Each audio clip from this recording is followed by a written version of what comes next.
무신론자와 교수 데니스 C. 라스무센 즈음, 데이비드 휴므과 애덤 스미스, 상반된 두 거장의 남다른 우정. 근대 사상에 지대한 영향을 미친 위대한 철학적 우정. 데이비드 휴므는 영어권에서 역대 가장 위대한 철학자로 널리 평가받고 있으며 애덤 스미스는 역사상 가장 유명한 상업사회 이론가임에 틀림없다. 놀랍게도 이 둘은 성년의 대부분을 절친한 벗으로 지냈다.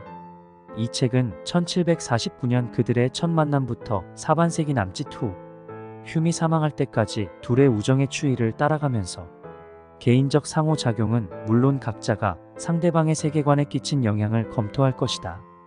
우리는 그들이 서로에게 조언해줬음을 알게 될 것이다.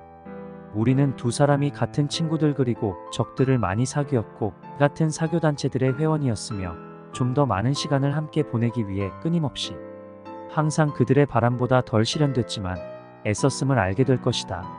아울러 둘이 종교 및 종교인에 관해 대체로 비슷한 견해를 취하긴 했으나 대중에게 알려진 태도는 사뭇 달랐다는 점도 알게 될 것이다.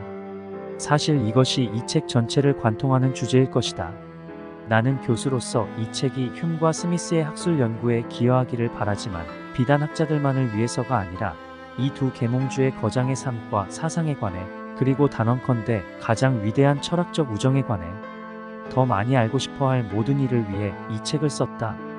가장 친애하는 벗들에게 1776년 여름 데이비드 휴미 죽음의 침상에 누워있을 때 트위드 강 북쪽과 남쪽 양편 각각 스코틀랜드와 잉글랜드의 많은 영국인은 그의 사망 소식을 손꼽아 기다렸다. 휴메 저술은 거의 40년간 그들의 견해, 철학관과 정치관, 특히 종교관의 도전장을 던져왔다. 그를 제명하려는 스코틀랜드 국교회의 단합된 행동을 포함해 그는 평생 신도들에게 욕을 먹고 비난을 받았지만 이제는 그들의 손길이 닿지 않는 곳에 있었다. 온 세상이 이 악명 높은 무신론자가 어떤 최후를 맞을지 궁금해했다. 그가 반성의 기색을 보이려나? 아니면 혹시라도 회의론을 철회하는 건 아닐까?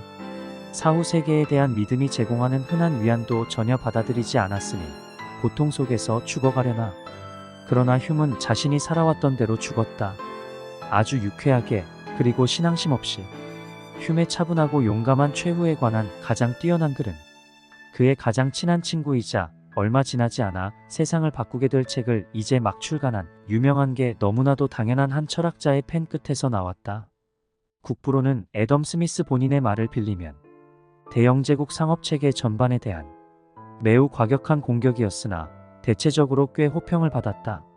스미스는 그의 말 휴미 죽기 전 며칠간의 쾌활함과 차분함에 대해 쓴 심지어 과시하기까지 한 짧은 공개서한 때문에 훨씬 많은 비난에 시달렸다.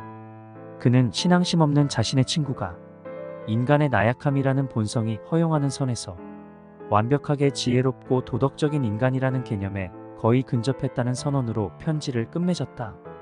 그것은 하마터면 스미스가 독실한 신자들의 반감을 대놓고 살 뻔한 매우 위험천만한 행동이었다. 그는 이로 인해 값비싼 대가를 치렀지만 절대 후회하지 않았다. 더욱이 이는 역사상 가장 중요한 두 사상가의 삶에서 주축이 된 우정에 잘 들어맞는 결론이었다. 이 책은 바로 그 우정에 관한 이야기다. 당시의 종교적 분위기 역시 우리 책과 연관이 있다. 명예혁명이 가져온 결과 중 하나는 잉글랜드가 영국 국교회를 유지하는 사이 1690년 스코틀랜드 장로교인 커크가 스코틀랜드 국교회로 복원됐다는 것이다. 하지만 커크의 성격과 관행은 18세기 내내 지속적이고 종종 격렬한 갈등의 근원이 되었다. 어떤 학자의 표현대로 휴므과 스미스의 청년 시절의 커크는 유럽의 어느 교회보다도 엄격하고 편협했다. 예정설에 대한 믿음과 인간 본성의 철저한 타락을 포함한 유난히 엄격하고 가차없는 형태의 칼뱅주의를 선포하고 춤과 결혼식 연회와 일요일에 멍하니 거리를 활보하는 것 같은 활동을 금했다. 1720년대 말 휴므는 10대 후반이고 스미스는 어린 소년이었을 때 영국을 방문한 볼테르는 전형적인 장로교 목사를 진지한 척하는 분위기에 뚱한 표정을 지으며 심각하고 엄한 훈계를 신도들에게 늘어놓는 사람이라고 묘사했다.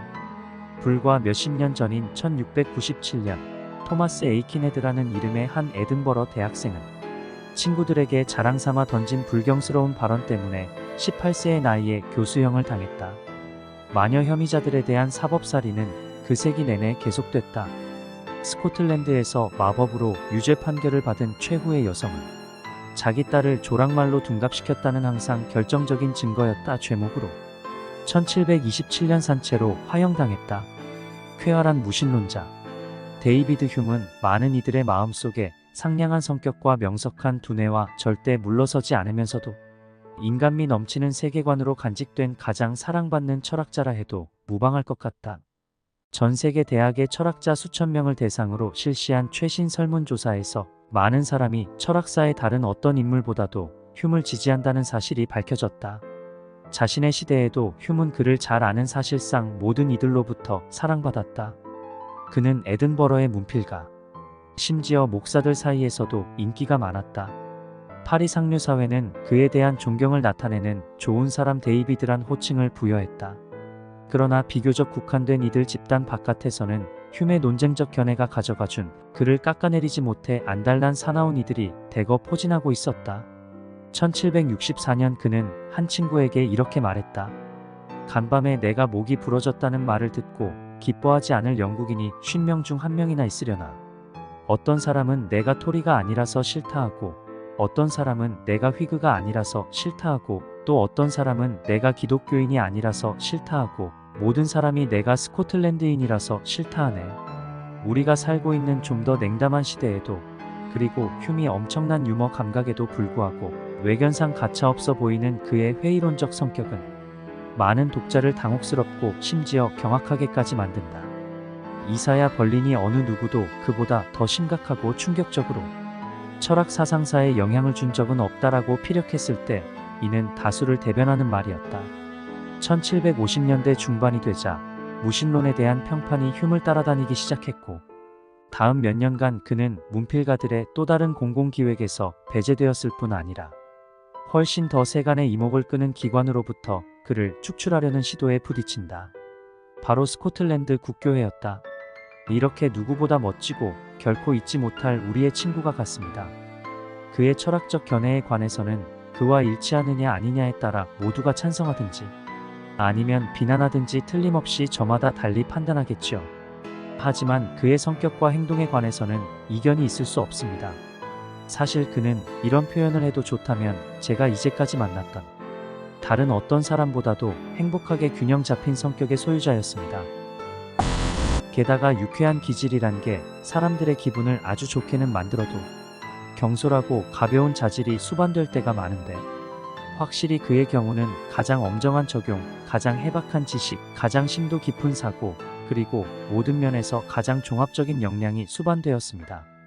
전체적으로 저는 그가 살아생전에도 그렇고 사후에도 그렇고 인간의 나약함이라는 본성이 허용하는 선에서 어쩌면 완벽하게 지혜롭고 도덕적인 인간이라는 개념에 거의 근접한 사람일 수 있겠다고 항상 생각해왔습니다.